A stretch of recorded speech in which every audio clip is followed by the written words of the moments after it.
And that's what they look for in prostitution and pimps and everything.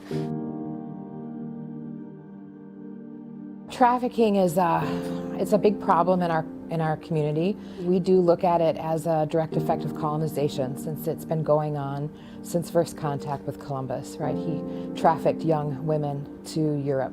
8 and 9 were popular according to his journals. I was born with alcohol syndrome and crack in my system. I was adopted at 2, so into a good family and everything. Growing up good, everything was fine.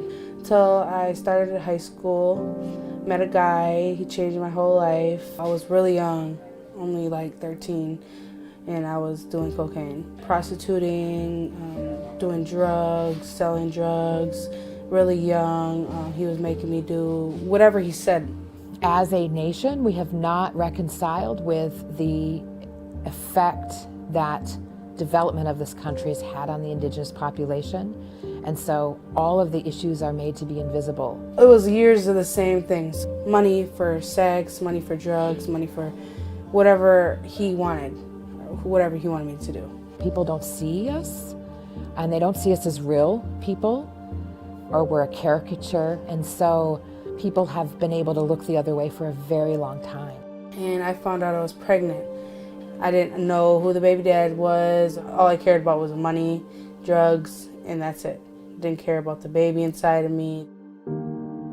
Like when I got about 8 months, I kind of felt like I can't do this no more.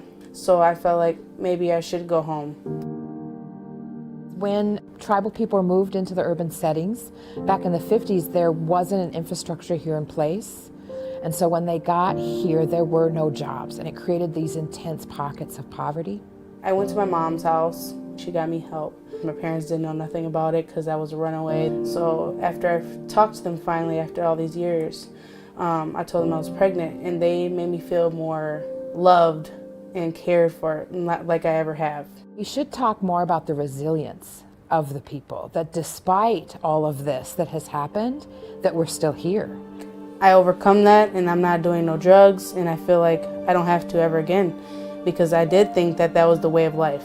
Being like guarded down or like, pushed down was my life. I never thought I could get a job. I thought all I have to do was prostitute. There's enough of us who have gone on to become professionals that we're coming back to serve our community, to pull everyone else up too. That's where we move forward instead of getting stuck in the past. Because it's not okay for anybody to look at us and say, oh, she's Native, you know what they do, or you know how they were raised. I want to go to school. I want to be something to help other women and young girls, or even men, that need help to get out the life, addiction, prostitution.